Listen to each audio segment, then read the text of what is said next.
Salam sejahtera untuk Puan Medan Menjela. Nama saya Muhammad Azlami Hazim bin Muhammad Latif.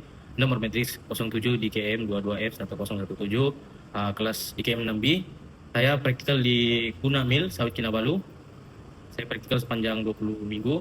Oke, yang akan saya terangkan ialah visi dan misi organisasi. Visi untuk kilang Kuna Mill, Sawit Kinabalu ialah untuk menjadi kumpulan yang utama dalam perniagaan yang pelbagai dan mampan yang menyokong negara. Untuk misi pula, yaitu kami mencipta persekitaran di mana kaki tangan kami berkembang dan cemerlang dalam memacu perniagaan yang mapan dan berjaya secara komersial. Oke, seterusnya aktiviti kilang.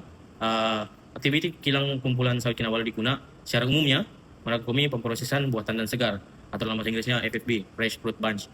Syarikat ini turut mengendalikan sebuah kemudahan penapisan, yaitu Kuna Refinery Senderan Berhad, yang menjalankan pemprosesan lanjut CPO kepada minyak sawit bertapis, dilunturkan dan dinyah bau, serta pelbagai produk berkaitan. CPO itu ialah crude palm oil, yaitu minyak masih mentah lah. Ini dia punya contoh pengambilan CPO dan pengambilan kernel. Di kilang saya ini dia hasilkan dua produk lah, yaitu CPO dan kernel. Kernel itu isirung biji sawit, warna putih dia tuh. Kalau CPO ini minyak mentah masih belum diproses. Oke, itu ya seterusnya ialah serta organisasi. Inilah serta organisasi kilang saya, yaitu di mana mill manager yaitu Encik Malix, ya, lepas itu mill engineer yaitu Tuan Syafiin, dan adalah beberapa staff-staff lain. Ini untuk lebih jelas nama-nama mereka. Ini untuk saya punya supervisor yaitu Encik Joe Alexius Joni, yaitu supervisor mechanical. Dia juga merangkap sebagai supervisor saya sepanjang saya latihan industri di Kuna Mill Sawit Kinabalu. Oke, seterusnya pekerjaan sepanjang praktikal. Main job scope saya ada 3. Maintenance program yaitu MP, pelinciran dan penyelenggaraan. Ini contoh maintenance planning lah, yaitu pada tanggal 19 Mei 2025 kami melakukan rutin pemeriksaan pada tipler. Tipler ini dia berfungsi untuk memusing cages yang dalamnya buah sudah dimasak, yaitu sterilized food bunch. Dia tuang pergi conveyor sterilized food bunch. Oke, inilah kami melakukan pemeriksaan pada rantai, pada stopper sprocket, pada connecting rantai, dan pada key sprocket.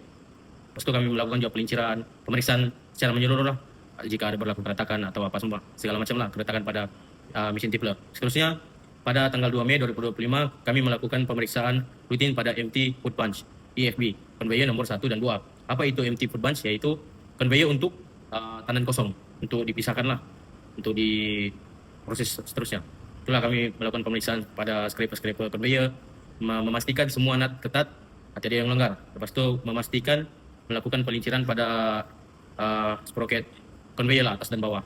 Oke, seterusnya aktiviti saya yang saya ditugaskan yaitu pelinciran, yaitu pada tanggal 27 Maret 2025 kami melakukan pelinciran atau penukaran list pada FD dan ID fan. FD dan ID fan ini dia terletak di boiler lah.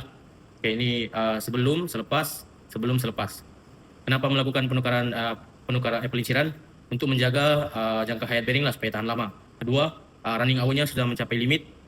Ada memang dia punya jadwal setiap penukaran grease berapa jam ikut running hour. Ada dia punya running hour. Oke, seterusnya tugasan ketiga yang saya lakukan sepanjang praktikal yaitu penyelenggaraan. Yaitu contohnya pada 3 Maret 2025 melakukan penukaran puli gear pada threshing drum. Threshing drum ni yang memisahkan tandan dan buah kelapa sawit. Dia press lah kiranya. Dia pusing. Kami tukar puli kerana ingin mencapai rasio yang dikehendaki oleh kilang. Sebab puli sebelum ini dia punya rasio terlalu besar di motor. Puli di motor, puli di gear kecil, puli di motor besar. Jadi untuk mencapai dia punya speed yang dikehendaki, kami perlu seimbangkan dia punya size puli. Yaitu kedua-duanya mesti sama size lah. Oke, inilah contoh-contoh. Pertama kita buka dulu dia punya belting, keluarkan belting dulu daripada kedua-dua puli. Lepas tu buka puli pada engine gearbox tu lah. Lepas tu pasang puli yang baru, ketatkan.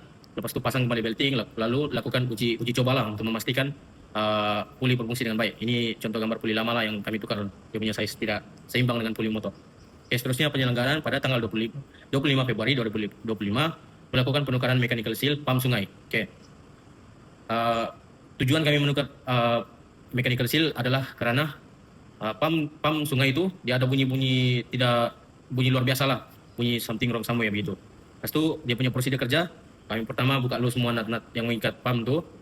Lepas tu keluarkan impeller, keluarkan mechanical seal lama. Lepas tu masukkan kembali mechanical seal baru. Setelah semua sudah dipasang balik, lakukan uji coba untuk memastikan pam itu berfungsi dengan baik seperti sedia kala. Oke. Seterusnya dapatan daripada latihan industri ialah penyelenggaraan dan perbaikan mesin seperti sterilizer, digester, screw press. Oke, lepas itu pematuhan prosedur keselamatan dan penggunaan alat khas, kemahiran teknikal dan penyelesaian masalah, kerja berpasukan dengan juru teknik berpengalaman, dan tambah ilmu, kemahiran, serta keyakinan diri. Sepanjang saya praktikal ini banyak sangat ilmu yang saya dapat daripada pekerja-pekerja tetaplah yang lebih berpengalaman. Orang banyak membantu saya. Saya sangat-sangat bersyukur dapat berpraktikal di Kuna Mill Sawit Kinabalu, yaitu sebuah kilang kelapa sawit mill lah, yang memproses biji kepada minyak buah kelapa sawit kepada minyak mentah dan kepada kenal. Ya, lepas itu komen dan cadangan saya untuk kilang kelapa sawit Kuna Mill yaitu meneruskan maintenance program. Maintenance program ini diteruskan karena hasil pemerhatian saya sepanjang saya praktikal dengan meneruskan maintenance program ini dapat menjaga jangka hayat sesuatu mesin, komponen ataupun apa-apalah produk yang ada dalam kilang itu lebih tahan lama lah. Macam contoh maintenance program tadi melakukan pemeriksaan secara keseluruhan pada tiple, pada sterilizer, pada setiap mesin lah yang ada dalam kilang tuh. Orang akan memang ada jadwal pemeriksaan. Macam hari ini apa yang diperiksa, besok apa yang diperiksa. Dia full untuk sebulan tuh.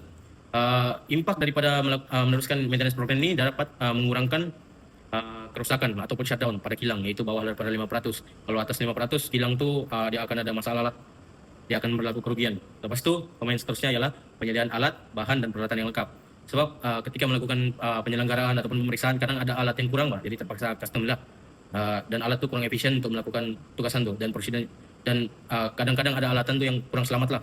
Oke, lepas tu komen yang terakhir saya ialah latihan praktikal dan bengkel keselamatan yang lebih mendalam. Perbanyakkan lagi prosedur latihan-latihan safety sharing lah untuk pekerja, bukan saja untuk keselamatan pekerja, untuk keselamatan semua lah yang ada dalam kilang tuh masa melakukan tugasan mereka. Itu saja daripada saya, sekian, terima kasih.